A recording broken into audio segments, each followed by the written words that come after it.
சொல்கிறான்,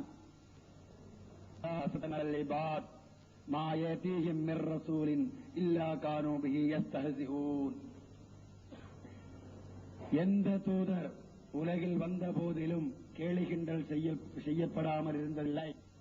வந்தோம், வாதம் பண்ண. இறைவன் புறமிருந்து வந்தவர் ஒருவருடைய உண்மை பற்றி ஆராய அமர்ந்து கொண்டு திருக்குரான் வைத்தோம். அதன் அடிப்படையில் அளவுகோல் ஒன்று. என்னது? வாதியின் வாதத்திற்கு முன்னுள்ள வாழ்க்கை தூயதாக இருத்தல், அவரின் வாதத்திற்கு உண்மைக்கு அறிகுறி என்று அல்லாஹ் சொல்கிறான். அதை காணாமல் இன்னொரு ஆயத்தின் அடிப்படையில் அவர் உண்மை என்று நிரூபிக்கிறார் ஜனாபி ஜெயலலிதா சாஹிப் அவர்கள். அது என்ன? யா ஹதரத்துன் அல்லிபாத், என் அடியார்கள் மிரந்தோ பரிதாபம், மாயத்தின் மசூலி, எந்த துதம் அவரிடம் வரவில்லை, இல்லா காரூபி அவர்கள் செய்யப்படாத மாதிரி. அதாவது ஒரு தூதர் என்றால் கட்டாயம் கேலி கிண்டல் செய்யப்படுவார். இப்பொழுது அவருடைய வசனங்களிலிருந்து நூல்களிலிருந்து தங்களுக்கு தெரியாததை எடுத்துக் கூறி மக்களை முன்னிலையில் கேலி கிண்டலுக்கு ஆளாக்கிறார். திருக்குர்ஆன் இந்த வசனத்தின்படி இங்கு இப்பொழுது அவர்களால் கேலி கிண்டல் செய்யப்பவர் இறைவன் புறமிருந்து அனுப்பப்பட்டவர் என்பது உண்மையாகிவிடுகிறது. மேலும் அவர் எடுத்து வைக்கும் ஒவ்வொரு ஆட்சேபனைகளுக்கும் பதில் சொல்ல சொல்லுவோம். இறைவன் மீதானையாக சொல்ல நாங்கள் கடமைப்பட்டிருக்கிறோம், கட்டாயம் சொல்வோம். ஆனால் திருக்குர்ஆனுக்கு முரண்பட்டு திருக்குர்ஆனுக்கு மாற்றமாக செல்கின்ற எவரின் கூற்றிற்கும் அவர் எதிர்பார்க்கும் வகையில் பதில் சொல்ல தேவையில்லை என உம்மத்தே முஹம்மதியாவில் இருக்கின்றோம். ரசூலே கரீம் ஸல்லல்லாஹு அலைஹி வஸல்லம் அவர்களின் நடைமுறையை பின்பற்றுவதாகவும் அல்லாஹ்வின் கூற்றை மதிப்பதாகவும் கூறுவது உண்மை என்றால் இறைவனின் கூற்றின்பால் முதலில் வாருங்கள். அடுத்து கேளுங்க. மா யுகாலு லக்க இல்லா மா கத் கீல லிர்ருசுலி மின் கப்லிக இன் ரப்பக. அதாவது மா யுகாலு லக்க நபிகள் நாயகம் ஸல்லல்லாஹு அலைஹி வஸல்லம் அழுதில்லை. மா யுக உமக்கு முன்னர் தூதர்களிடம் கூறப்பட்டவையே உம்மிடமும் கூறப்படுகின்றன. அல்லாஹ்வின் கூற்று. நபி என்றால் அவரிடத்து அவர் குறித்து செய்யப்பட்ட ஆட்சேபனைகள் கட்டாயமாக அதற்கு முன்னுள்ள தூதர்களிடத்தும் செய்யப்பட்ட ஆட்சேபனைகளே ஆகும். அதாவது இன்று பி.ஸ அவர்கள் இங்கு எந்த ஆட்சேபனை வைத்தாலும் நிச்சயமாக அதுபோன்ற ஆட்சேபனை முன்னுள்ள தூதர்களும் கட்டாயம் இருந்திருக்கும். ஆனால் அக்கால மக்களும் அறிந்து கொண்டும் தெரிந்து கொண்டும் ஆட்சேபனை செய்யவில்லை. கதாலிக ஜஅல்னா லிகுல்லி நபியின் அதுவன் ஷயாத்தீனல் இன்ஸ் வல் ஜின்னி யூஹி பாதுஹும் இலா பாத் ஸுஹ்ருஃபுல் கௌலி உரூரா வலவ் ஷாஅ ரப்புக மா ஃபஅலூஹு ஃபதர்ஹும் வமா யஃப்தரூன். அல்லாஹ் சொல்கிறான் இறை தூதர்கள் குறித்து, கதாலிக ஜஅல்னா லிகுல்லி நபியின் அதுவன், இவ்வாறு எல்லா தூதர்களும் எதிரிகளை ஏற்படுத்தினோம். அஷ்ஷயாத்தீன் ஷைத்தான், ஜின் மற்றும் இன்சுகளைச் சேர்ந்த ஷைத்தான்களை அல்லாஹ் எதிரியாக ஆக்கினான். யூஹி பாலுஹும் இலா பால், சிலருக்கு ஊதி கொடுத்துக் கொண்டிருந்தது, சொல்லிக் கொடுத்துக் கொண்டிருந்திருக்கிறது வகையறிவித்து. அதாவது அந்த பொருள் ஸுஹ்ருஃபுல் கௌலி, மாற்று பொருளில் ஸுஹ்ருஃபுல் கௌல் புரட்டு சொற்களில், அது எப்படின்னு காட்டுவோம், உரூரா ஏமாற்றும் வகையில். வலவ் ஷாஅ ரப்புக மா ஃபஅலூஹு, இறைவன் நாடி இருந்தால் செஞ்சிருக்க மாட்டார்கள். வதர்ஹும், விட்டுவிடுங்கள். அல்லாஹ் சொல்கிறார் நபியை பற்றி. அவர் நபி என்று வாதிடுபவரின் உண்மையை ஆராய வருபவர் திருக்குர்ஆன் கூறும் அளவுகோலை விட்டு தன் இஷ்டப்படி திருக்குர்ஆன் கூறும் இன்னொரு அளவுகோல், நபிமார்கள் தான் கேலி கிண்டல் செய்யப்படுவார்கள், அவர் கருத்துக்களை புரியாமல், கருத்தை சொல்றேன், அது குறித்து புரிந்து கொள்ளாமல் கேலி கிண்டல் செய்யப்படுவார்கள் நபிமார்கள், அவர்கள் விட்டுவிடுங்கள். இட்டக்கட்டுப்பதை நீங்கள் பொருட்படுத்த வேண்டாம். அல்லாஹ்வின் கூற்று. இருந்தாலும் இங்கே இப்பொழுது அமர்ந்திருக்கும் மக்களும் பின்னர் இந்த வீடியோ பார்க்கக்கூடிய மக்களும் ஏமாந்துவிடக் கூடாது. இவர் சொல்வதற்கெல்லாம் சொல்ல மாட்டோம், சொல்லுவோம். ஆனால் திருக்குர்ஆனை மதிப்பதானால், இறைவனுக்கு முன்னுரிமை கொடுப்பதானால், திருக்குர்ஆனுக்கு முன்னுரிமை வழங்குவதானால் திருக்குர்ஆன் பால் வாருங்கள். தங்களுடைய கற்பனை அடிப்படையிலான அளவுகோலை தூக்கி எறிந்துவிட்டு திருக்குர்ஆன் பால் வாருங்கள். ஃபகத் லபிஸ்து ஃபீக்கும் உமரம் மின் கப்லிஹி அஃபலா தாகிலூன். இதற்கு முன்னால் நீண்ட காலம் நான் வாழ்ந்திருக்கேன் இவ்வுலகில், உங்களிடையே நீங்கள் சிந்திக்க மாட்டீர்களா என்று இறைவன் கேட்கிறான். எதற்காக? யாக்கிலூன் அவலா தாக்கிலூன், சிந்தனை செய்ய மாட்டீர்களா கேட்கிறார். आप देखो खुदा ने अपनी हुज्जत तुम पर इस तरह पूरा कर दिया कि मेरे देव पर हजार दलाइल कायम करके तुम्हें ये मौका दिया कि तुम गौर करो, वो शख्स जो तुम्हें इस सिलसिले की तरफ बुला रहा है वो किस दर्जे की मारिफत का आदमी है, वो किस कदर दलाइल पेश करता है, और तुम कोई ऐब, इफ्तरा या झूठ या दगा मेरी अगली जिंदगी पर तुम ये ख्याल करो कि जो शख्स पहले से झूठ इस तरह का आदी है, ये भी उसने झूठ बोला होगा. कौन जुम्मे है जो मेरी सवानी जिंदगी में कोई नुक्तेची नहीं कर सकता है. बस ये खुदा का फजल है जो उसने इब्तिदा से मुझे तकवा पर कायम रखा और सोचने वालों के लिए ये एक दलील है. கூறுகிறார்கள், உங்களுள் எவர் இருக்கிறார் என் மேல இட்டு கட்டுதல், போய் ஏமாற்று பற்றி என்னுடைய முற்கால வாழ்க்கையில் சாத்தக்கூடியவர் எவரேனும் இருக்கிறீர்களா? அவ்வாறு இருந்தால் ஏற்கனவே பொய் இட்டுக்கட்டலை பழக்கமாக கொண்டவன் இதனையும் பொய் சொல்லி இருப்பார் என்று நீங்கள் கருதியிருக்கலாம். உங்களும் எவர் இருக்கிறான்? உங்களும் எவர் இருக்கிறீர்கள்? ஜோ மேரி சவானி जिंदगी में என்னுடைய அந்த புனித வாழ்க்கை குறித்து कोई नुक्ताजी नहीं कर सकता है. சிறிது சின்னதொரு குறையேன்னு சுட்டிக்காட்டக்கூடிய தகுதி எவராறு இருக்கிறாரா? பஸ் ஏ खुदा का फजल है. இதுதான் இறைவன் அருள், இதுதான் இறைவன் அருள். जो उसने इब्तिदा से मुझे तकवा पर कायम रखा, இறைவன் என்னை ஆரம்பத்திலிருந்து தக்குவாவில் நிலைத்திருக்க செய்திருக்கிறான். இது அல்லாஹ்வின் அருள். எனவே என்னுடைய முற்கால வாழ்க்கையில் எந்த குறையையும் எவராலும் சுட்டிக்காட்ட முடியாது. ஏனென்றால் இறைவன் தேர்ந்தெடுக்க வேண்டும் என்பதற்காக ஆரம்பத்திலிருந்து தக்குவாவில் நிலைத்திருக்க செய்திருக்கிறான். அப்படிப்பட்டவர் வாதத்திற்கு பின்னால் அவர் வாதத்தை குறித்து அவருடைய நூல்களிலிருந்து குறை கூறுவது இறை தூதர்களை மறுப்போரின் செயல். முன்னர் உள்ள தூதர்கள் அத்தனை பேரும் அவ்வாறு கீழுகின்ற பண்ண செய்யப்பட்டிருக்கிறார்கள். திருக்குரானின் கூற்று இதற்கு முன்னுள்ள தூதர்களிடம் சொல்லப்படாததை அடுத்து இருந்தாலும் மக்கள் ஏமாந்துவிடக் கூடாது என்பதற்காக பாருங்க சொன்னாரு. அவருடைய எப்படின்னா, இவர் எப்படி மக்களை பொதுமக்களை ஏமாற்ற வேண்டும் என்ற எண்ணம் இருக்கிறது என்று நான் சந்தேகப்படுகிறேன். எடுத்துக்காட்டிற்காக எல்லா கேள்விக்கும் பதில் சொல்ல முடியும், ஆனால் திருக்குரானின் பாணியில் தான், திருக்குரான் கூறும் வழியில் வருவதா இருந்தால் தான் சொல்ல முடியும். இருந்தாலும் பதில் சொல்ல முடியாதுங்கிறது இல்ல, சொல்ல முடியும் இருக்கு என்பதை எடுத்துக்காட்டுவதற்கு உதாரணம் சுட்டுவோம். கூறினார், அந்த பின்னி மந்திலத்தி அரசி, அந்த மின்னி மந்திலத்தி வலதி. சரிதான், நீ மீரசை பார்த்து அல்லாஹ் சொன்னா, நீ என்னிடத்தில் என் மகனை போன்றவர். அது தர்ஜுமா கீழே மொழிபெயர்ப்பு இருக்கு. தூ முஜ்சே மந்திரா மேரே அர்ஷிக்கே, நீ என்னிடத்தில் அர்ஷை போன்றிருக்கிறாய். தூ முஜ்சே மந்திரா மேரே ஃபர்தந்தகே, நீ என்னிடத்தில் என் மகனை போன்றவனாக இருக்கின்றாய். இறைவன் மீர்தா சாஹிபை பார்த்து கூறியதாக இந்த நூல் இருக்கிறது உண்மைதான். படித்து காட்ட உண்மைதான். ஆனால் உங்களை ஏமாற்றத்தான் படித்திருக்கிறார். நிச்சயமாக ஏமாற்றப்படுத்தினார் என்பது ஏன் கீழே படிக்க மாட்டார், நீங்களும் பார்த்து படிக்கப் போவதில்லை. இறைவனின் கூற்று, இறைவன் வசனம் என்று கூறுகிறார் அந்த மனிதன், அதற்கு அவர் தருகிறார் விளக்கம். அதை படிக்க மாட்டார், படிக்காமல் மக்களை மாற்றுகிறார். இதே போன்று இக்கால கிறிஸ்தவர்கள், திருக்குரான் எதிரிகள், அதனை வெறுப்பவர்கள் திருக்குரானில் இருந்த கருத்தை எடுத்து மோசமான நிலையில் சித்தரித்து மக்களுக்கு காட்டி ஏமாத்தினால் அவருக்கு என்ன நிலை, அவர் குறித்து என்ன நினைப்பீர்கள்?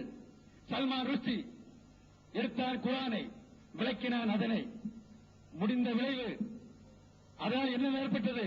அதே மாதிரி. ஆனால் இதனை குரானோடு ஒப்பிடுவதாக நினைத்துக் கொள்ளக்கூடாது. என்ன கூறுகிறேன்?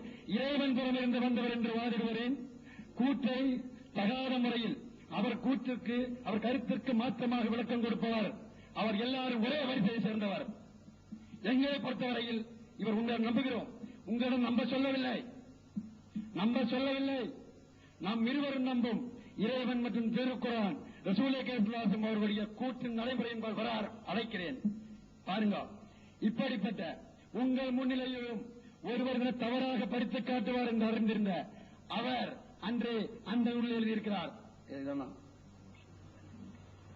खुदा बेटों से पाक है, இறைவன் மகனற்றவன், ரொம்ப வர்ணனை பண்ணார், சித்திரம் பண்ணார். குர்ஆன் இல்ல உள்ளது இவர் தெரியாத மாதிரி. இந்த அந்த மின்னி பிமன்சலத்தி வலதி அதுக்கு தான் எதுக்கு அவர் சொல்றாங்க. ஒரு மனிதன் சொல்ற அவர் கேட்டு அவர் சொல்றதான் கேட்கணும். खुदा बेटों से पाक है, अल्लाह குழந்தை மகன்களை விட்டும் தூயவன். और ये कलमा बतौर इस्तियारा है, இந்த கலிமா இஸ்தியாரா என்ற முறையிலாகும், உவமை வடிவிலாகும், உவமை வடிவிலானதாகும். चूंकि उस जमाने में ऐसे ऐसे अल्फाज से नादान ईसाइयों ने हजरत ईसा को खुदा का ईसाइयों को खुदा ठहरा रखा है. ஏனென்றால் இந்த காலத்தில் இப்படிப்பட்ட சொற்களால் அறிவற்ற கிறிஸ்தவர்கள் ஈசாவை இறைவன் என்று ஆக்கிக் கொண்டார்கள். இதிலேயே மஸ்லஹத்தே இலாஹினே இறை விருப்பமானது, இறை தத்துவமானது ஏச்சாகா இவ்வாறு நாடிற்று. என்னது உஸ்ஸே பட்கர் அல்பாஸ் இஸ் ஆஜிஸ் கே லியே இஸ்தேமால் கரே, அதனை விட அதனும் மேலான சொற்கள் இந்த ஏழைக்காக பயன்படுத்த வேண்டும் என்று இறைவன் நாடினான். ஈசாயோ கி ஆँखुले எதற்காக? கிறிஸ்தவர்களின் கண்கள் திறப்பதற்காக. அவர் சம்ஜே புரிந்து கொள்ள வேண்டும். वो अल्फाज எந்த சொற்கள் जिनसे मसीह को खुदा बनाते हैं, எச்சொற்களால் மசீஹை இறைவனாக ஆக்கின்றார்களோ, इसी उम्मत में भी एक है, இந்த உம்மத்தோடு இருக்கிறார் जिसकी निस्बत उससे बढ़कर अल्फाज इस्तेमाल किया है, அதனினும் மேலான சொற்களை பயன்படுத்தியிருக்கிறார். ஆக எந்த ஒரு சொல்ல இவர் சித்தரித்து திருக்குரானுக்கு மட்டுமா சொன்னாரோ அந்த இடத்திலே அதற்கு கீழேயே அது இருக்கிறது, படித்து காட்ட மாட்டார். ஏமாற்ற வேண்டும் என்ற ஒரு நோக்கம் என்று நான் சந்தேகப்படுகிறேன். 100 வருடங்களுக்கு முன்னால் எழுதப்பட்ட கருத்தை படித்து காட்டுகிறேன். மேற்பகுதியை படித்தார், பிற்பகுதியை படிக்கவில்லை, படிக்க மாட்டார். இனி இந்த கருத்து அவர் குரான் இருக்கு, இன்னும் பாருங்க அவரது இல்ல.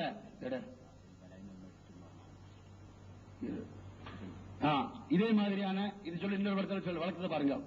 ஒரு மனிதன் ஒரு ஆளுந சொன்னா அவர் எதுக்காக சொன்னாரு தெரியாம அதுக்கு முன்னாலே போயிட்டு இன்னொரு மாதிரி வழக்கம் கொடுக்கிறது எவ்வளவு தீய விளைவு உண்டு பண்ணுங்கிறது நாம யோசனை பண்ண தெரியும். இப்ப படிச்சு காட்டுறாரு, நீங்க அப்படிதான் நினைக்கிறீங்க. நாங்களுக்கெல்லாம் பதில் சொல்லாம இருந்தா இப்படியே சொல்லியிருக்காரு சந்தேகப்படுவீங்க. அதுக்காக தான் நாங்க ஒன்று படிச்சு காட்டுறோம். எப்படி மேல கொஞ்சம் கீழே கொஞ்சம் தெரியாம மறைக்கிறார், முழுக்க முழுக்க படித்து காட்ட மாட்டார். ஒரு எடுத்துக்காட்டு மட்டும் தான் சொல்றோம். என்னது याद रहे खुदा ताला बेटों से पाक है, दाफिल बला பக்கம் 227. याद रहे खुदा बेटों से पाक है, நினைவு கொள்ளுங்கள் இறைவனுக்கு மகன் இல்லை, ना उसका कोई शरीक அவனுக்கு எந்த இணையும் இல்லை, और ना बेटा है தன் மகனும் இல்லை, ना किसी को हक पहुंचता है कि वो ये कहे कि मैं खुदा हूं या खुदा का बेटा हूं, நான் இறைவன் அல்லது இறைவன் மகன் என்று கூறுவதற்கான உரிமை எவருக்கும் இல்லை. लेकिन ये फिक्रा इस जगह कबील मजाज और इस्तियारा में है. இவ்விடத்தில் இந்த சொல் மஜாஸ் மறைமுகமாக அல்லது इस्तियाराங்கிற மாதிரி ஓமையாக ஆகும். अल्लाह ने कुरान शरीफ में आदर सल्लल्लाहु अलैहि वसल्लम को अपना हाथ करार दिया. अल्लाह सुब्हानहु व तआला திருக்குரானே நபிகள் நாயகம் ஸல்லல்லாஹு அலைஹி வஸல்லம் அவர்களின் கைகளாக, அவர்களை கைகளாக ஞாபகம் இருக்கும்.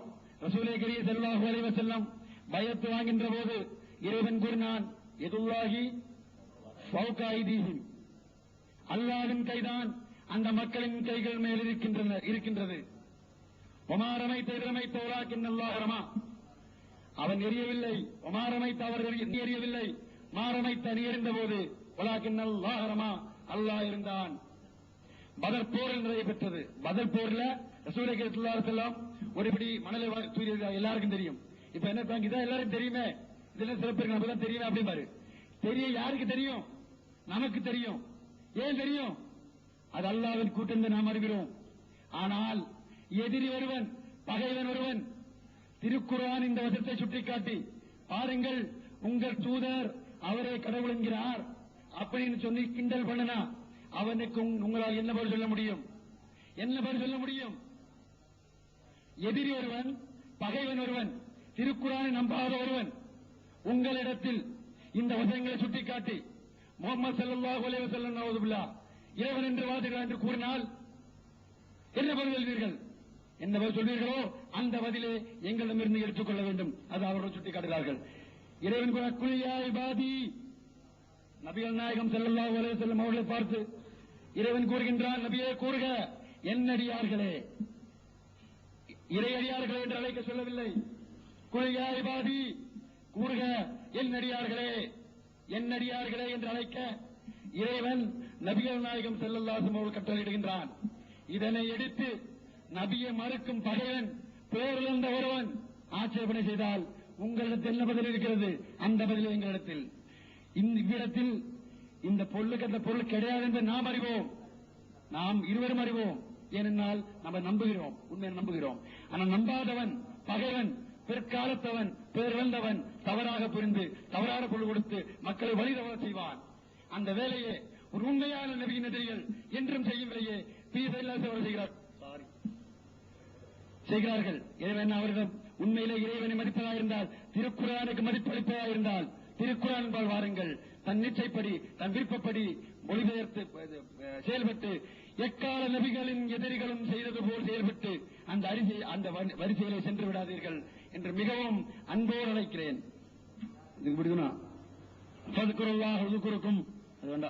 குர்ஆனிலிருந்து இப்படி சூரா ஃபாத்திஹா, இய்யாக நஅபுது, குர்ஆன் யார் வசனம்? திருக்குர்ஆன் அல்லாஹ்வின் கூற்று. அல்லாஹ் என்ன சொல்றான்? இய்யாக நஅபுது.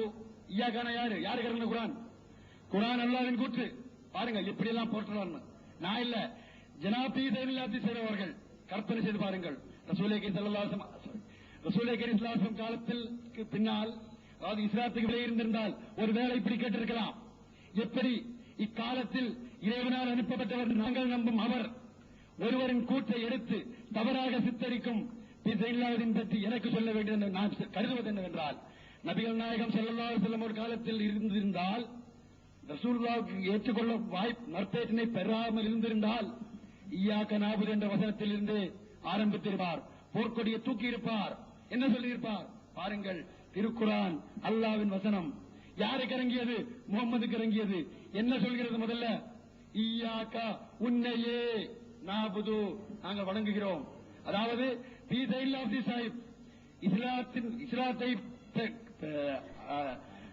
இஸ்லாத்தினுடைய அந்த நற்பேற்றினை முஸ்லிமாக இல்லாமல் இருந்திருந்தால் ஒருவேளை நிச்சயமாக இந்த வசனத்தில் இருந்து சூரா ஃபாத்திஹாவில் இருந்த திருக்குர்ஆனுக்கு எதிராக போர்க்கொடியை தூக்கி இருப்பார். என்ன சொல்லியிருப்பார்? இய்யாக நஅபுது. அதாவது முஹம்மது ஸல்லல்லாஹு அலைஹி வஸல்லம் பார்த்து இறைவன் கூறுகின்றான், இய்யாக, உன்னையே வணங்குகிறோம், இய்யாக, உன்னிடமே உதவி தேடுகிறோம். இறைவன் முஹம்மது ஸல்லல்லாஹு அலைஹி வஸல்லம் பார்த்து இவ்வாறு கூறுவதாக சாஹிப் சொல்லியிருக்கலாம். ஆனால் அல்லாஹ் காப்பாற்றினான், அவர்களை இந்த இஸ்லாத்தில் பிறக்க வைத்தான். முஸ்லிமாக இருக்கவும் திருக்குர்ஆனின் ஞானங்களையும் ஹதீஸ்களையும் பெற்று இந்த அளவுக்காவது புரிய வருது. இருந்தும் கூட திருக்குர்ஆனை புரிய வேண்டியவர்கள் புரியாத காரணமாக தற்காலத்தில் அனுப்பப்படும் நாங்கள் நம்புவரை பற்றி ஒழுங்கான முறையில் இறைவன் கூறும் வழியில் நபிகள் நாயகம் ஸல்லல்லாஹு நடைமுறையின்படி ஆராய வராததனால் அப்படிப்பட்ட தவறான விளக்கம் கொடுக்க ஆளாகிக் கொண்டிருக்கிறார். எனவே அவ்வாறு நம்ப எங்களை வலியுறுத்துகிறது, அது எங்களுக்கு வழிகோலுகிறது. எனவே ஜனாப் அவர்களிடம் கேட்கிறேன், இவ்வாறு அவர்களின் எந்த ஒருவர் இறைவன் புறம் இருந்து வந்தவர் என்று வாதிடுபவரின் வாதத்திற்கு முன்னுள்ள வாழ்க்கை குறித்து, வாழ்க்கை உண்மையானதா என்று திருக்குர்ஆன் கூறுவது போல் நபிகள் நாயகம் ஸல்லல்லாஹு அலைஹி வஸல்லம் நடைமுறை போல் ஆராய வராமல் எல்லா தூதர்களின் எதிரிகளும் வாதத்திற்கு பின்னுள்ள விஷயங்களை தூக்கி குறை கூறி கேள்கிண்டல் செய்வது போல் செய்து அந்த வரிசையிலே சென்றுவிட வேண்டாம் என்று அன்போடு அழைக்கிறேன். மீண்டும் அழைக்கிறேன்.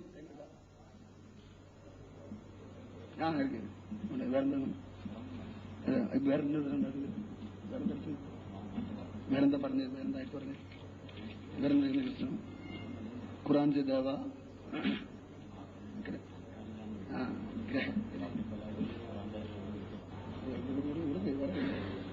വേറെന്താ പറഞ്ഞു?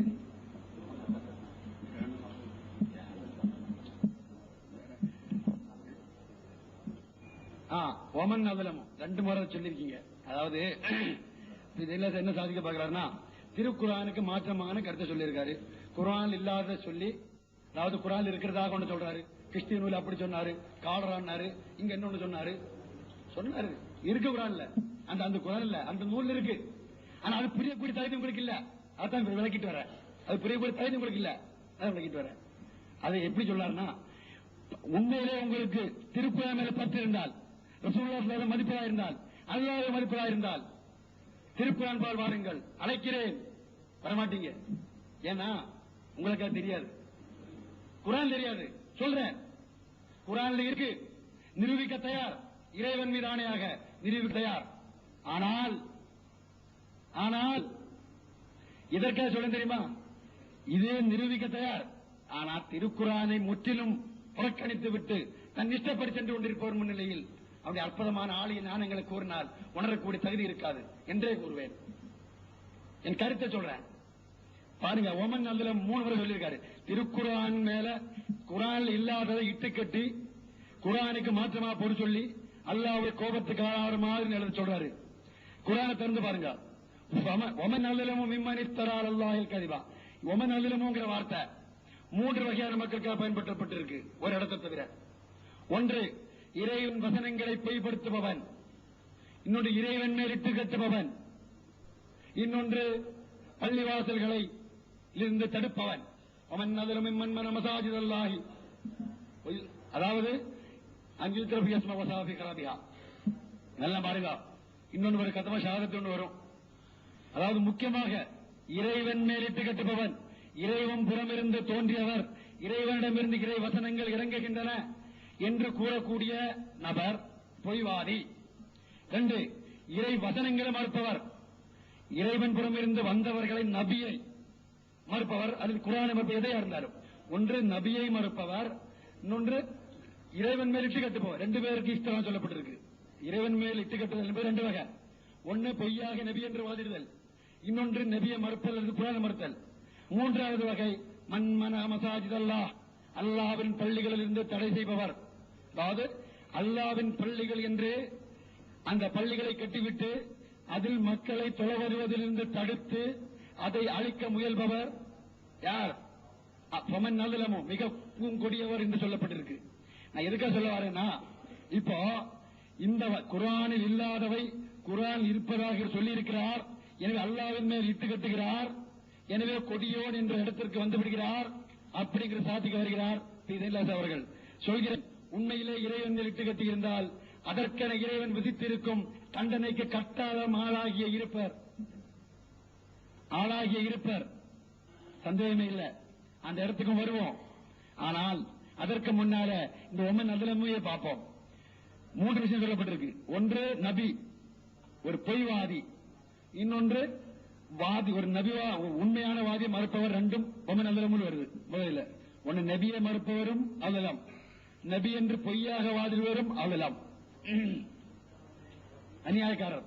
அதுலம்னா அநியாயக்காரர்.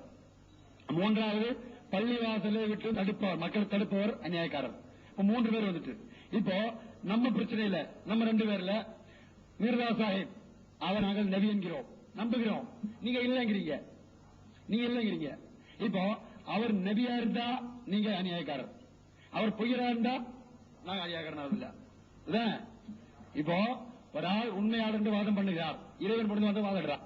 திருக்குரானின் நீங்க குறிப்பிட்ட 2 முறை வச்ச வசத்தின்படி இன்னொரு சிறப்பு என்ன தெரியுமா? பக்கத்தில் லபிஸ்து ஃபீக்கும் உம்ரமின் கபிலிங்கிற வசத்துக்கு எடுத்தால் வருது. ஒமன் நல்லலமின் இஃப்தரா, அல்லாஹ்வின் மேல் இட்டு கட்டுபவர். ஆக அல்லாஹ்வின் மேல இட்டு கட்டுபவர் பொய்வாதியும் அல்லது உண்மைவாதியை மறுப்பவரும் அதெல்லாம் அநியாயக்காரர். இப்ப நம்ம 2 கட்சி இருக்கோம். இந்த 2 கட்சிகள்ல ஒரு பிரிவு கட்டாய அநியாயக்காரா இருக்கணும், சந்தேகம் கிடையாது. ஒண்ணு நாங்க இருக்கணும், அதோட நீங்க இருக்கணும். ஏன்னா நாங்க மிர்சாவை நபி நம்புறோம். அவர் ஒரு நபியா இருந்தா நீங்க அநியாயக்காரர், அவர் நபி இல்லாட்டா நாங்க அநியாயக்காரர். அது மிர்சாவை அநியாயக்காரர். இப்போ அடுத்த மரத்தில் அதில் நமக்கு சொல்லியிருக்கான், அல்லாஹ்வின் பள்ளியில் இருந்து தடுத்தல், இதுவும் அநியாயக்காரர் சொல்லப்பட்டிருக்கு. உலகில் எங்காவது என்றாவது அஹ்மதியா முஸ்லீம் ஜமாத் என்று அழைக்கப்படிய ஹஜரத் மிர்சா குலாம் அஹ்மத் அவர்கள் உண்டு பண்ணப்பட்ட ஜமாத், அவர்கள் மூலமாக இறைவனால் உண்டு பண்ணப்பட்டு நாங்கள் சொல்லுவோம். அந்த ஜமாத் உலகில் எங்காவது எந்த பள்ளிவாசல் இருந்தாவது மக்களை தொழ வருவதிலிருந்து தடுப்பதாக நீங்கள் காட்டினால் நாங்கள் அவ்வகையில் அநியாயக்காரர். இங்க அநியாயக்காரர், அங்கே அநியாயக்காரர் இருக்கலாம். இன்னும் புரிஞ்சிருக்காது. அநியாயக்காரர் 3 வகை. இப்ப நம்ம விஷயத்துல ஒண்ணு நாம அநியாயக்காரர், இன்னும் நீங்க அநியாயக்காரர். இன்னொன்னு தனியா வச்சிருக்கான். இன்னொன்னு என்னது? அல்லாஹ்வின் பள்ளியை விட்டு தடுப்பவர். அல்லாஹ்வின் பள்ளியை விட்டு தடுப்பவர் அநியாயக்காரர், உண்மை. தடுக்காதவன் அநியாயக்காரர் இல்ல. அஹ்மதியா முஸ்லிம் ஜமாத்தை பொறுத்தவரையில் உலகில் எங்கேயும் 100 ஆண்டுகளாக எந்த பள்ளிவாசல் இருந்தும் எந்த நபரையும் தடுத்த வரலாறே கிடையாது. அந்த அடிப்படையில் அநியாயக்காரர் நாங்கள் இல்லை என்பது உறுதியாகி விடுகிறது. மேற்கொண்டு இடம் வந்தா பேசிக்கிடுவோம். இருக்கா? இது இப்ப எதுக்கா சொல்றோம்னா புதுசா ஆதாரம் வைக்கல, நல்லா கேட்டுக்கிறீங்க. எங்களுடைய குல் குறுக லவ்ஷா அல்லாஹு, அல்லாஹ் நாடினால் மா தலவுத்துஹு, நான் இதை படித்து காட்டியிருக்க மாட்டேன் அலைக்கும் உங்களுக்கு. ரசூலுல்லாஹி கூறுகிறார்கள், வலா அதராக்கும் பிஹி, இது குறித்து அறிவித்திருக்க மாட்டான். ஃபகத் லபிஸ்து ஃபீக்கும் உமுரம் மின் கபிலிஹி, இதற்கு முன்னால் மின் கபிலிஹி, இதற்கு முன்னால் வாதத்திற்கு முன்னால் நீண்ட காலம் வாழ்ந்திருக்கிறேன் உங்களிடையே. அவ்வளா தாக்கிலோன், சிந்திக்க மாட்டீர்களா? தொடர்ந்து கூறுகிறான், கதிபன், இறைவன் மேலிட்டு கட்டுபவனை விட கொடியோன் எவன்? அவ் கஸ்தபி ஆயாத்தி, அல்லது வசனங்களை மறுப்பவர். முஜ்ரிமூன், குற்றவாளிகள் அல்லாஹ் இவ்வளவு வெற்றி அடை செய்ய மாட்டான். 100 ஆண்டுகளுக்கு முன்னால் எவர் ஒருவரை பற்றி நாங்கள் பெறுகிறோமோ அவர் கூறினார், என்னுடைய நான் உம்மத்தே முகமதியாவில் மசீஹாவும் மஹதியாவும் வந்திருக்கிறேன். என்னுடைய தப்லீகை, என்னுடைய செய்தியை, என்னுடைய செய்தியை, திருக்குர்ஆனின் வேலையை, திருக்குர்ஆன் அடிப்படையிலான உம்மத்தே முகமதியாவில் உட்பட்டுள்ள இந்த வேலையை உலகின் எல்லவரையும் சென்றடைய செய்வேன். என் மூலமாக முஹம்மது ஸல்லல்லாஹு அலைஹி வஸல்லம் அவர்களின் கொடிய உலகின் எல்லவரையிலும் சென்றடைய செய்வோம். திருக்குர்ஆனை முழு உலகிற்கும் பரப்போம் என்று அன்னைக்கு சொன்னாங்க. அது அவருடைய குறிக்கோள். அதில் வெற்றி கண்டிருக்க மாட்டார் அவர் பொய்யரா இருந்தால். என்றால்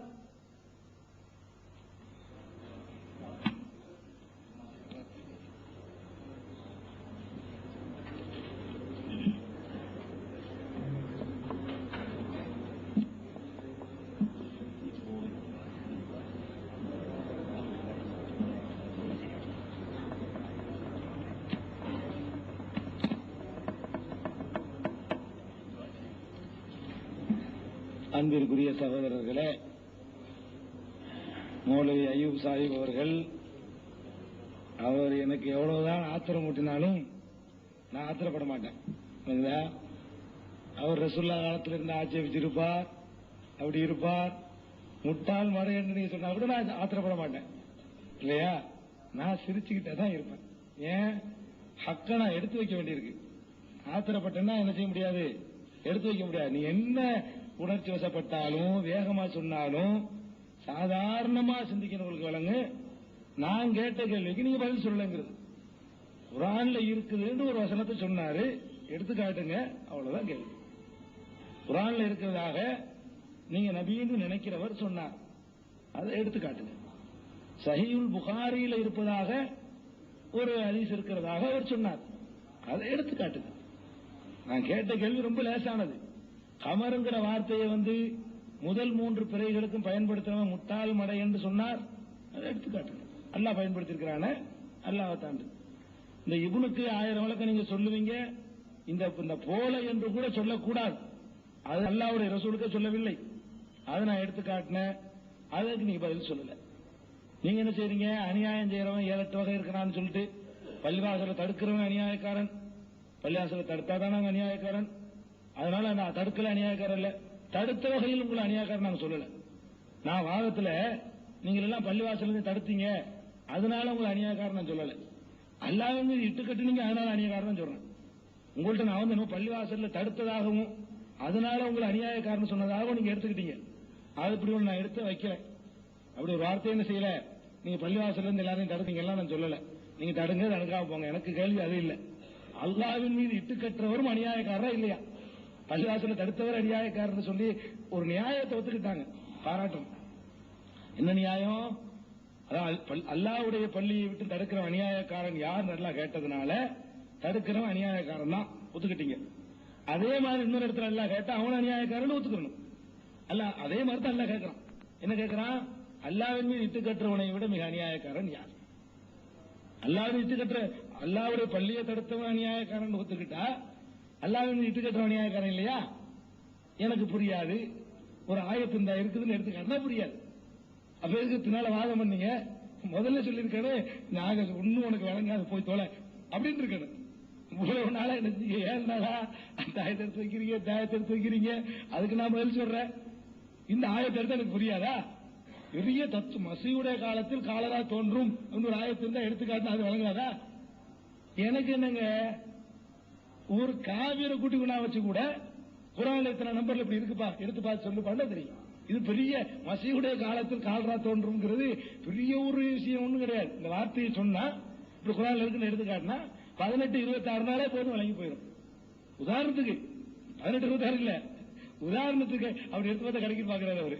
18-26 ஒண்ணும் இருக்காது. 18-26 ஒண்ணும் கிடையாது. 18-26 சொன்னா ஒன்ன முடிஞ்சு போயிடும். உதாரணத்துக்கு இதுக்கு பதில் சொல்லாம சும்மா உணர்ச்சிகரமா ஆயிஷா அவர்கள் செய்யறாங்க. உணர்ச்சி வேகமா தூண்டுனா நானும் வேகமா எந்திரிப்பேன். நான் அதுதான் உட்கார்ந்தே பதில் சொல்றேன். எனக்கு பொதுவாக நின்றா தான் கொஞ்சம் உணர்ச்சியெல்லாம் வரும். உட்கார்ந்தது இன்னைக்கு அதுக்கு தான். நீங்க உணர்ச்சியை தூண்டுவீங்கன்னு எனக்கு தெரியும். இந்த தலைப்புல சொல்லும் போது உணர்ச்சியை தூண்டி எப்படி நான் உணர்ச்சி பட மாட்டேன். இன்னைக்கு பொறுத்த வரைக்கும் உட்கார்ந்தா சிரிச்சுக்கிட்டு தான் இருப்பேன் கடைசி வரைக்கும். எனக்குதா அது நீ என்ன சொன்னாலும் சரி, நான் எந்திரிச்சுன்னு சொன்னாதான் நானு நேற்று முன்னாள் உரையில் ஆற்றுன மாதிரிலாம் வேகமா பேசுவேன். சாதாரணமா சிரிச்சுக்கிட்டே சாதாரண நிலையில தான் நான் பேச போறேன். அதனால இப்பவும் ஞாபகப்படுத்துறேன், நீங்க என்ன செய்யல, பதில் சொல்லல. மூசா அலைஹிஸ்ஸலாம் விஷயத்துல முரண்பட்டதாக சொன்னார்னு சொன்னேன். கவனிக்க வேண்டும், சொன்னதை ஞாபகப்படுத்திக்கிறேன். லிஸ்ட் 5 ஆச்சு வரைக்கும், 5க்கும் பதிலே சொல்லல சொல்றேன். நான் கேட்ட மூசா அலைஹிஸ்ஸலாம் விஷயத்துல ஹய்யுன் உசுரோடு இருக்கிறார், லம் யமுத் சாகவில்லை, ஒமாஹு மினல் மையித்தீன் அவர் மையத்துகளில் ஒரு இல்லை, 3 தடவை சொன்னா யதார்த்தமான ஹயாத்தை இது சொல்லுது. இன்னொரு இடத்துல வேற மாதிரி சொல்றார் தெரியும், வேற மாதிரி ஒரு இடத்துல சொல்லி இந்த இடத்துல 2ஆகிறதுக்கு இடம் இல்லாத சொன்னால் முரண்பாடு. எப்படி சொன்னாலும் பொய் சொல்லலன்னு சொன்னால் முரண்பாடு நின்றுது அப்படின்னு சொன்ன. நீங்களே வேற இடத்துல அப்படி சொல்லியிருக்காருன்னு சொல்லி வேற இடத்துல அப்படி சொன்னார், இந்த இடத்துல சாகலைங்கிறார். முரண்படுது, ஒத்துக்கொண்டீர்கள்.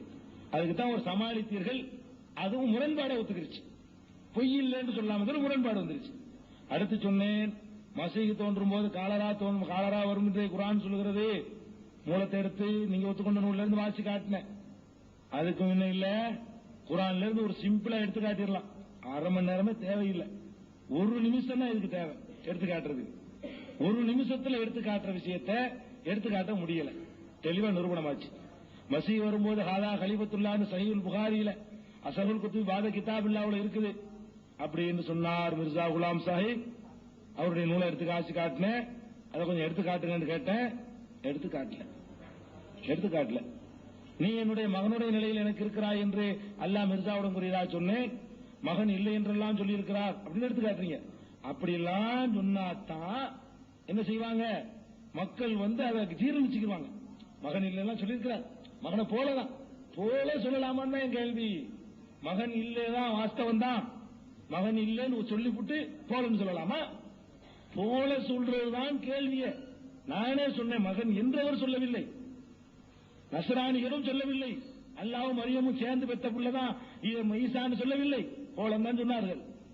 அப்ப முகமது ஸல்லல்லாஹு அலைஹி வஸல்லத்துக்கு இந்த தரஜாவை எல்லாம் கொடுத்திருப்பான், கொடுக்கல.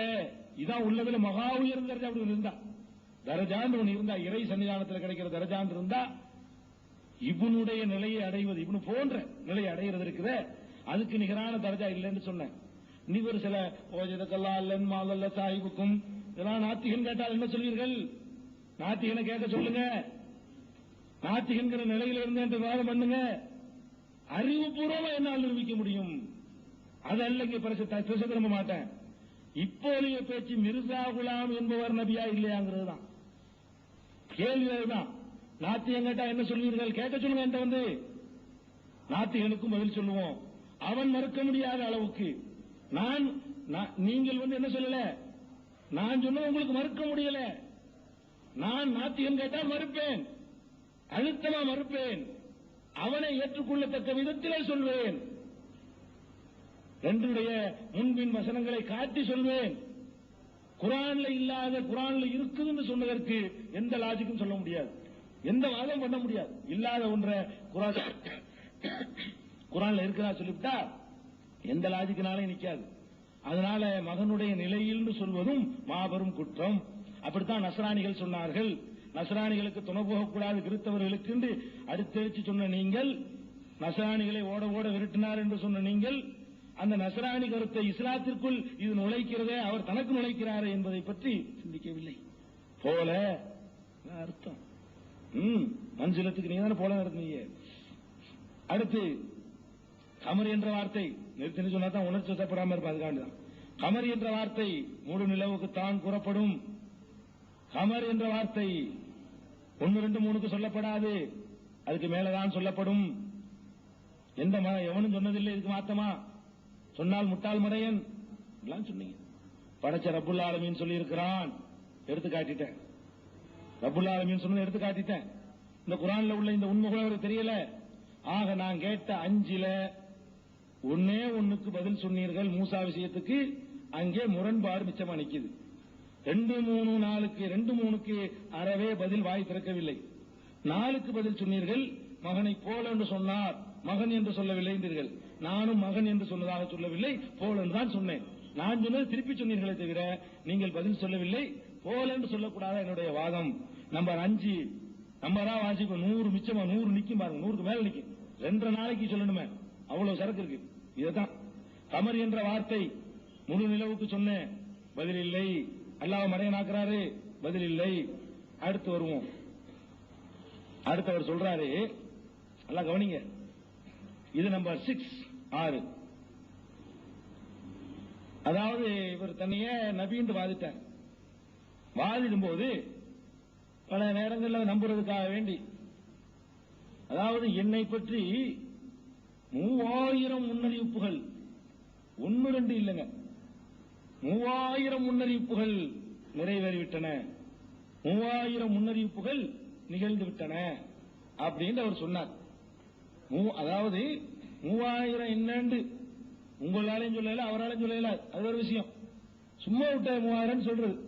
என்னை பற்றி சொல்றேன், 3000 முன்னறிவிப்புகள் நிகழ்ந்தேறிவிட்டன அப்படிங்கிறத ஹகீகத்துல் மஹதி அப்படிங்கிற நூல்ல பக்கம் 441 கீழே போட்டிருக்கிற பக்கம் 15, மேல போட்டிருக்கிற பக்கம் 441. அதாவது ஹகீகத்துல் மஹதிங்கிற புஸ்தகத்தில் அவர் சொல்றாரு, என்னை பற்றி 3000 முன்னறிவிப்புகள் நிகழ்ந்து விட்டன. 1 இல்ல 2 இல்ல, 3000 நிகழ்ந்து விட்டது. 3000 நிகழ்ந்துருச்சான். இந்த 3000 நிகழ்ந்திருந்தா என்ன ஒரு ஆள் மறுக்க மாட்டான். 3000 முன்னறிவிப்பு நிகழ்ந்தா. அதற்கு இதை நான் சொல்ல வரவில்லை. நான் சொல்ல வர விஷயம் வேற. 3000 என்னன்னு லிஸ்ட் கேட்பேன் யோசிக்க பயப்படாதீங்க, லிஸ்ட் கேட்க மாட்டேன், அதெல்லாம் எனக்கு பிரச்சனை. 3000 முன்னறிவிப்புகள் அப்படின்னு சொல்றாரு, இது நிகழ்ந்து விட்டனங்கிற ரொம்ப கவனமா கவனிக்கணும். இப்படி நிகழ்ந்து விட்டன எப்ப சொல்றார், அதுலதான் பாயிண்ட். இந்த புஸ்தகத்துக்கு கடைசியில ஒவ்வொரு இதுவும் எப்ப எழுதுனது சொல்லுவார், போட்டிருப்பார். அதனுடைய கடைசி இந்த ஹகீகத்துல் மஹதியுடைய இது கடைசி பக்கம். கடைசி பக்கத்தில் மிர்சா குலாம் முகமது காதியான் அப்படின்னு அவர் கையெழுத்து போட்டு இத சொன்ன தேதியையும் சொல்றார். 1899 பிப்ரவரி 21. நல்லா கவனிச்சுக்கிறேன். வருஷம் எத்தனை? 1899. 1900க்கு ஒண்ணு குறைய, கொஞ்ச நேரத்துக்கு மறந்துடக்கூடாது, ஈஸியா வச்சுக்கிறதுக்கு. 1899, அதாவது 1900க்கு ஒண்ணு குறைய. அப்ப 1899 பிப்ரவரி 21 படிச்சு காட்டிடுறேன். பிப்ரவரி 21 அவர் சொல்றார், வருஷம் தான் முக்கியம் இல்ல, பிப்ரவரி 21 1899 இது வருஷம் அவரே குறிப்பிட்டிருக்கிறார், நான் குறிப்பிடல. அந்த புத்தகத்தில் கடைசியில் இந்த வருஷம் எழுத குறிப்பிட்டிருக்கிறார். அதுல சொல்லுகிறார் 3000, நான் சொன்ன பக்கத்தில் 441 3000 3000 யா உஸ்ஸேபி ஜியாதா, அதைவிடவும் அதிகமாக 3000 என்ன, அதைவிடவும் அதிகமாக is Ajis K இல்ஹாமாத் Ki Mubarak பேஷ்குயா. எப்படி சொன்னது? பேஷ்குயானா சரி, சரி. அப்ப இந்த ஆஜிஸ், இந்த பலவீனனுடைய விஷயமாக 3000 முன்னறிவிப்புகள். பேசக்கூடா இருக்கு சொல்றது முன்னறிவிப்பு, டிக்ஷனரி இருக்கு. जो हमने आम्मा के मुखालिफ नहीं पूरी हो चुकी है. அப்ப என்ன செய்யறது சொல்றாரு, கரெக்டா அர்த்தம் செய்ப்பா. கரெக்டா வச்சு அர்த்தம் செய். நீ அப்படியே அர்த்தம் செய். அர்த்தம் செய்யறதுக்காக வேண்டி எனக்கு ஒரு முக்கால் ரூபாய் தான் தெரியும். தெரியாத போட்டு தெரிஞ்சதா காட்டிக்கிற கூடாது. 3000 யா உஸ்ஸே பி ज़्यादा 3000 அல்லது அதை விட அதிகமாகும். இஸ் ஆஜிஸ் கே இல்ஹாமாத் கி இந்த தாழ்ந்தவனின் இல்ஹாமாத்துடைய முபாரக்கான பேஷன் கோயி அதாவது முன்னறிவிப்புகள் ஜோ அம்னே ஆமா கே முகாலிஃப் நஹி பூரி ஹோ சுக்கி ஹே அதாவது இந்த அம்னே ஆமா இந்த ஜனங்களுக்கு பொதுவா ஜனங்களுக்கு மத்தியில இந்த 3000த்திற்கும் அதிகமான பேஷன் கோயி முன்னறிவிப்புகள் முழுமை பெற்று விட்டது அப்படின்னு சொல்றோம். சரி, அது இருக்கட்டும். இவரை பத்தி 3000 முன்னறிவிப்புகள் இருக்கிறதாக என்ன செய்யறாரு இங்க சொல்றாரு. எப்ப சொல்றாரு? 1899 பிப்ரவரி 21 சொல்றாரு. அதுக்கப்புறம் இன்னொரு இடத்துல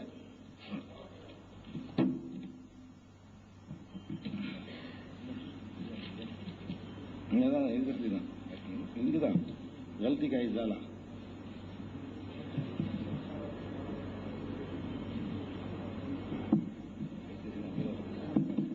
இதுதான் இருக்கா? கல்தி கா இஸாலா எங்க இருக்கு?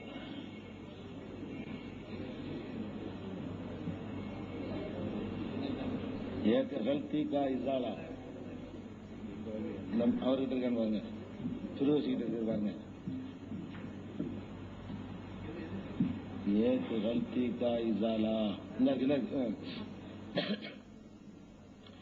एक गलती का इजाला பக்கம் 210 இல்லைன்னா இது இல்லையே, இது வந்து வேற ஒன்று நான் எழுதி வச்சிருக்கேன். நான் சொல்றது இல்லை. 210 இதான். சரி, அப்ப பஸ் மை ஜப் இஸ் இது முதல் படிச்சிருந்தேன். இந்த கிதாபு கல்தி கா இஸாலா இருக்குல்ல, இந்த கிதாபு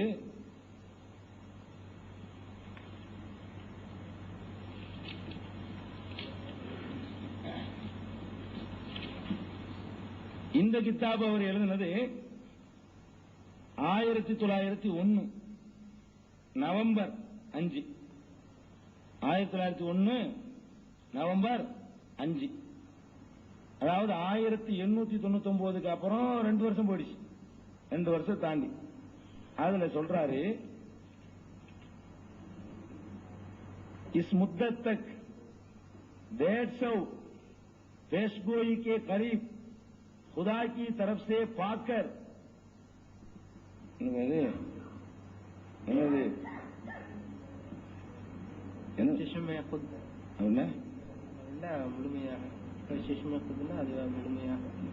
चश्मा उल्लुக்கு சொல்றதா? சரி, तो चश्मा खुद देख चुका हूं कि साफ तौर पर पूरी हो गई, तो मैं अपनी निस्बत नबी या रसूल के नाम से क्यों कर इनकार कर सकता हूं. அதாவது 150 முன்னறிவிப்புகள் நிறைவேறிவிட்டனங்கிறார். முதல்ல 3000 முன்னறிவிப்பு இருக்கிறா சொல்றார் 899. 2 வருஷம் கழிச்ச பிறகு என்னாச்சு? 3000 வந்து ஒரு 5000 ஆகணும்ல.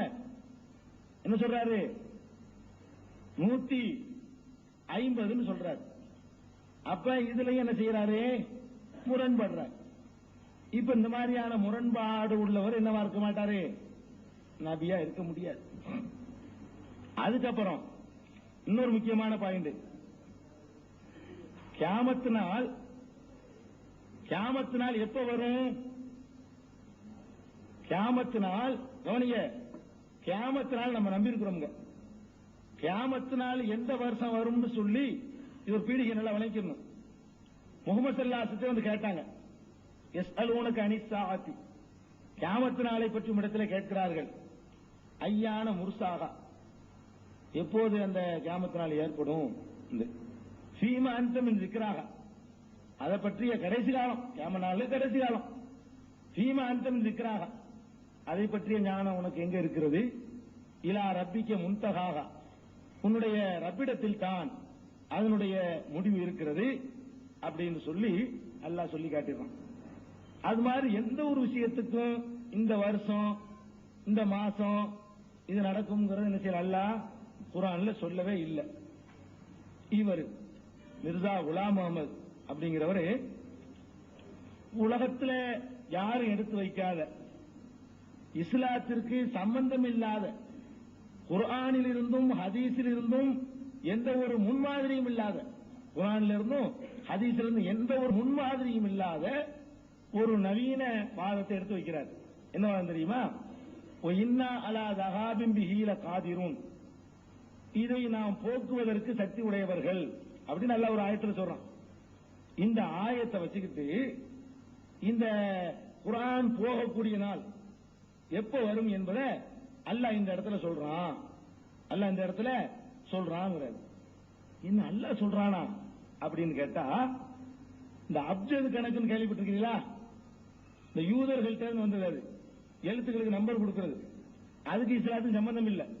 இந்த அப்ஜதுங்கிற அலிப்புக்கு 1, பேக்கு 2, ஜீமுக்கு 3, தாலுக்கு 4, இந்த 786 இருக்கு பாருங்க, இதுக்கு இஸ்லாம் சம்பந்தம் கிடையாது. முகமது ஸல்லல்லாஹு அலைஹி வஸல்லம் அப்படி சொல்லல, அலிப்புக்கு 1, பேக்கு 2.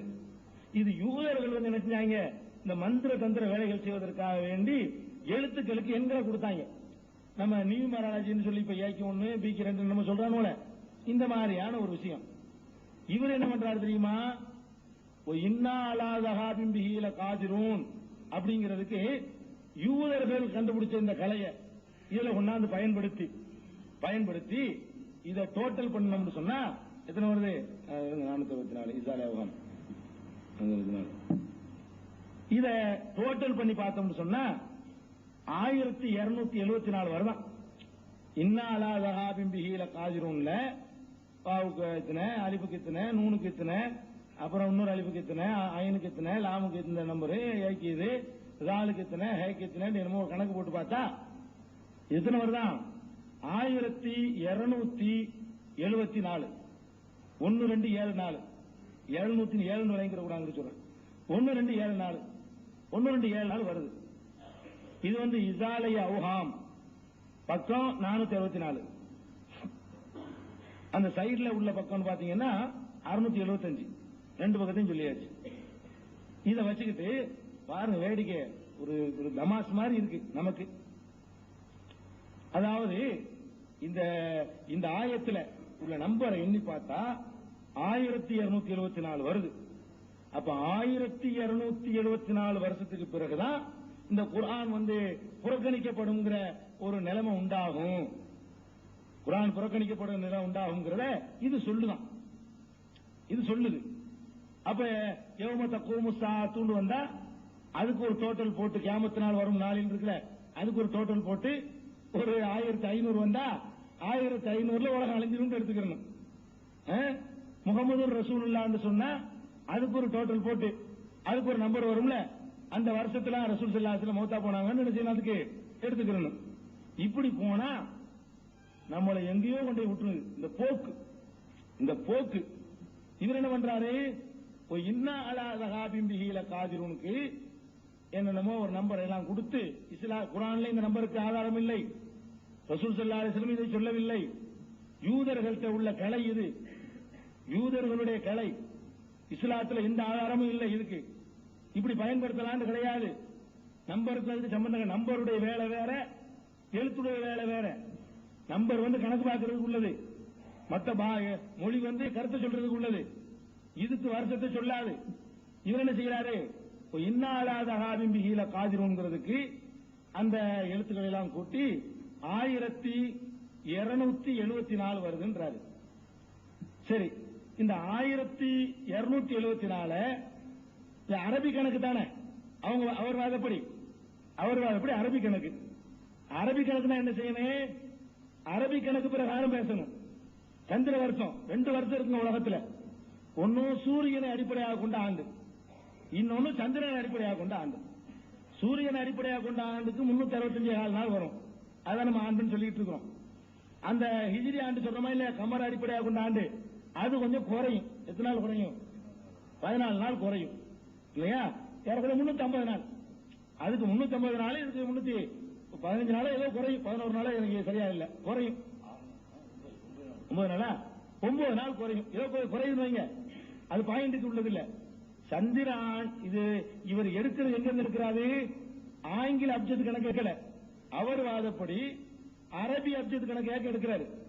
அரபி அப்ஜெக்ட் கணக்கு அவர் வாதப்படி அதை எடுத்தாருன்னு சொன்னா, அப்ப இது எப்படி விளங்கிக்கிறேன்னு, ஹிஜ்ரி வருஷம் அந்த அரபி வருஷத்துல அதுல 1274 வருஷத்துக்கு பிறகு அதை விளங்கினா கூட டக்குன்னு என்ன செய்யறாரு தெரியுமா?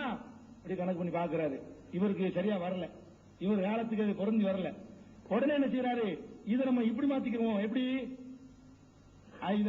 இது சூரிய வருடம், இது சந்திர வருடம் மாத்துவோம். 1274 வருஷம் சந்திரம வருஷமா மாத்தினா அதுல கொஞ்சம் ஒரு வருஷத்துக்கு 10 நாள்ல கிடைக்குது. 1274 எத்தனை 10 வருஷம் கிடைக்கும். அந்த நாளெல்லாம் சேர்த்து அது என்ன வந்துருச்சா? 1400 வந்துருச்சான். 1274ஓட இது சந்திர வருஷம் ஒண்ணு கணக்கு பண்றேங்கிறாரு, சந்திர கணக்கு அடிப்படையில். அப்ப அத்தனை வருஷத்துக்கு பிறகுன்னு சொல்லணும். அப்ப இவர் பிறக்கல. அப்ப என்ன செய்யல? ஆள் பிறக்கல இவர். அதுக்காக என்ன செய்யறாரு? 1000 இதுவும் இப்படி சொல்லி பார்த்தாலும் எடுக்க மாட்டேங்குது. 1400 வருஷம் ஆச்சு ரசூலுல்லாஹ்க்கு பிறகு. இப்ப என்ன செய்யணும்னு யோசிக்கிறாரு. இது அப்படியே இந்த சந்திரனை சூரியனை மாத்தி பார்ப்போமே மாத்துறாரு. மாத்தணும் 1400 வந்துருச்சு. பாத்தீர்களா? 1400 வருஷத்துக்கு பிறகு இந்த குர்ஆன் போய்விடும் அல்லாஹ் சொல்றான். அதாவது குர்ஆன் போயிடும் அர்த்தம் என்ன? குர்ஆன் போதனை எல்லாம் போயிருமா? அந்த நேரத்தில் ஒருத்தர் வருவாருங்கிறத இது சொல்லுது. இது ஏதாவது சொல்லுதா கேட்கிறேன். இப்படி குர்ஆனுக்கு அர்த்தம் செய்ய ஆரம்பிச்சா அது நம்மளை எங்க கொண்டு விடும் யோசிச்சு பாத்தீங்களா? இப்படி ஒவ்வொரு இதுக்கும் அர்த்தம் செய்ய ஆரம்பிச்சான்னா இன்னொருத்தர் என்ன செய்வான்? வேற ஏதாவது ஒண்ணு எடுத்து நிமிஷம் இருக்கா, இன்னொரு ஆள் என்ன செய்வாரு? வேற ஏதாவது எடுத்து இப்படி வாயத்தை எடுத்து வச்சு அந்த ஆளுக்கு தோழா பொருந்து. இப்ப 1400 வருதுல, இதுக்கு தகுந்த மாதிரி உள்ள வார்த்தை எங்கடா இருக்குன்னு குர்ஆன்ல அப்ஜெக்ட் போட்டு பார்ப்பேன். பார்த்துட்டு இன்னொன்னு வரும், நமக்கு தான் சொல்லுது நான் சொல்லுவேன் இல்லையா? இது ஒரு குர்ஆனுடைய விளக்கமா? இந்த மாதிரியான விளக்கத்தை அல்லாஹ் ரசூல் சொல்லி தந்திருக்கிறாங்களா? இதுல என்ன விளங்குதுன்னா, அவர் எதையாவது சொல்லி தன்னையே இப்படியா தக்க வைக்க பாக்குறாரு. அது மக்களுக்கு நம்புறபடி இருக்குதா அதை பத்தி அவர் கவலை இல்லை. குர்ஆன்ல உள்ளபடி இருக்குதா அதை பத்தி கவலை இல்லை. ஹதீஸ்ல இருக்குன்னு சொல்றமே நாளைக்கு பார்த்தா என்ன செய்யறது அதை பத்தி கவலை இல்லை. பக்தி வச்சுட்டா பார்க்க மாட்டாங்கன்னு அவர் நினைக்கிறாரு. அது கரெக்ட்னு இப்ப நம்ம பாக்குறோம். பக்தி நம்பிக்கையோட பார்க்கணும்னு சொல்லிட்டாங்க பார்த்தீங்களா? பக்தி வச்சுட்டான்னு சொன்னா இல்ல, அது என்னது சொன்னாலும் நம்பருக்கு சம்பந்தம் இருக்கு. அப்ப அவர் சொல்ற படிச்சு காட்டுறேன் பாருங்க. அப் இஸ் தஹ்கீக் சே சாபித் ஹை, இதிலிருந்து உறுதியாகிறது कि मसीह इब्न मरियम की आखिरी जमाने में आने कुरान शरीफ में पेशगोई मौजूद है. ஆகிரி இந்த குர்ஆன் ஷரீஃப்ல மஸீஹ் இப்னு மரியம் வரக்கூடிய கடைசி காலத்தை பற்றி ஒரு முன்னறிவிப்பு இருக்கிறது, இடம்பெற்றிருக்கிறது குர்ஆன்ல. कुरान शरीफ ने जो मसीह के निकलने की 1400 नंबर எழுதியிருக்கு. அதுக்கு கேட்டுங்க 1400 बरस तक मुद्दत ठहराई है. குர்ஆன் ஷரீஃப் மசீது வரக்கூடிய காலத்தை 1400 வருடம் என்று நிர்ணயிக்கிறது. குர்ஆன் சொல்றாரு. எப்படி நிர்ணயிக்கிறதா? बहुसे औलिया भी, நிறைய औलियाக்கள் எல்லாம் अपने मुकाशफात की रूह से इस मुद्दत को मानते हैं. அவங்களுடைய முகாஷபாவுனால இந்த காலத்தை அவர்கள் ஏற்றுக்கொள்கிறார்களாம். கஷ்புல என்ன ஆயத்து இன்னா அலா ஸஹாபின் பிஹி லகாதிரூன், இந்த ஆயத்து இருக்குதே ஜிஸ்கே பி ஹிசாபே ஜமல், இந்த ஜமல் கணக்கு பிரகாரம் அப்ஜெக்ட் கணக்கு பிரகாரம் 1274 அததுகே. அதுக்கு நம்பர் சொல்ல தெரியாது, உருதுல நம்பரால எழுதிருக்கு, எனக்கு சொல்ல தெரியாது. 1274 அததுகே. இது அந்த கணக்கு பிரகாரம் 1274 नंबर வருது. इस्लामी चांद की सल्ख की रातों की तरफ इशारा करती है, जिसमें नए चांद के निकलने की इशारत छुपी हुई है. அப்படின்னு சொல்லிட்டு வர்றாரு. அதாவது இது ஹிசாப் என்ன செய்யணுமா? சாந்து பெற கணக்கு மாத்திக்க சொல்றாரு. பெற கணக்குக்கு மாத்திக்கிற சொல்றாரு. சிந்திச்சு பார்க்க வேண்டிய விஷயம். இது விளக்கமா சிரிக்கிறதா, இது என்ன எனக்கு ஒண்ணு வழங்கல. இப்படி போனா இது எங்க போய் முடியும்? இந்த மாதிரி இஷாரா இருக்குன்னு சொல்லிட்டு இதை கொண்டு ஒருத்தர் தன்னுடைய நான் ஒரு நபி நிரூபிக்க ஆரம்பிச்சாருன்னு சொன்னா அவ்வளவுதான். இது விளக்கத்தை ஒண்ணு படிக்கணும்னு மக்களுக்கு பச்சாச்சு. எவனா ஒருத்தன் கிளம்பிடுவான், இது நல்ல சொல்லலாம் போல இருக்காது, இது ஒரு நல்ல வழியா இருக்குன்னு சொல்லிட்டு அவன் பேரை போட்டு கணக்கு பண்ணி என்ன செய்வான், ஆராய ஆரம்பிச்சிருவான். அதனால இந்த மாதிரியான விஷயங்கள் தான் அவர்கிட்ட என்ன செய்யுது இருக்குது. இதை நான் சொல்லி இருக்கிறேன். ஒன்னும் மூசா அலைஹிஸ்ஸலாம் விஷயம் குர்ஆன்ல இருக்கிற சொன்னது, ஹதீஸ்ல இருக்கிற சொன்னது, மகனை போன்ற ஒன்றது, கமருங்கிற வார்த்தை கியாமத் நாள் 1400 வருஷம் கழிச்சு வரும்ன்றது இப்ப சொன்ன நவீன விளக்கம். 3000 முன்னறிவிப்புகள், 3150 அதை சொல்லுவாங்க. ஒன்னு நிறைவேறலன்னு வந்திருக்கு, ஒன்னு நிறைவேறலன்னு வந்திருக்குது, ஒன்னு 150 நிறைவேறிச்சுன்னு வந்திருக்கு. ரெண்டுமே காட்டப்பட்டதுன்னு சொல்றாரு. அது பதில் சொல்லிட்டு மாத்திக்கிறோம். ஆக 3150ங்கிற இந்த முரண்பாடு. ஆக 7 8 செய்திகள் சொல்லி இருக்கிறேன் டோட்டலா. இத்தனை அமர்வு அவகாசம் கொடுத்தும் கூட முந்தி சொன்னதுக்கு இது வரைக்கும் என்ன செய்யல, பதில் சொல்லல. இந்த 8க்கு யோசிச்சு இதுக்குரிய ஆயத்துக்கள்லாம் எடுத்துக்கொண்டாந்து நாளைக்கு குர்ஆன்ல உள்ளதெல்லாம் என்ன செய்வாங்க, எடுத்து காட்டிடுவாங்கன்னு நம்ம நம்புறோம். காட்டலன்னா நீங்க என்ன செஞ்சுக்கிறீங்க, எல்லாரும் வேலை வச்சுக்கிறீங்க. டைம் முடிஞ்சதுனால சொல்ல முடித்து விடுவோம். அஸ்ஸலாமு அலைக்கும். மூன்றாவது தலைப்பின் 2ஆம் அமர்வு நாளை காலை 9:30 மணிக்கு துவங்கும். பார்வையாளர்கள் அனைவரும் அடையாள அட்டையை கண்டிப்பாக கொண்டு வருமாறு கேட்டுக்கொள்கிறோம்.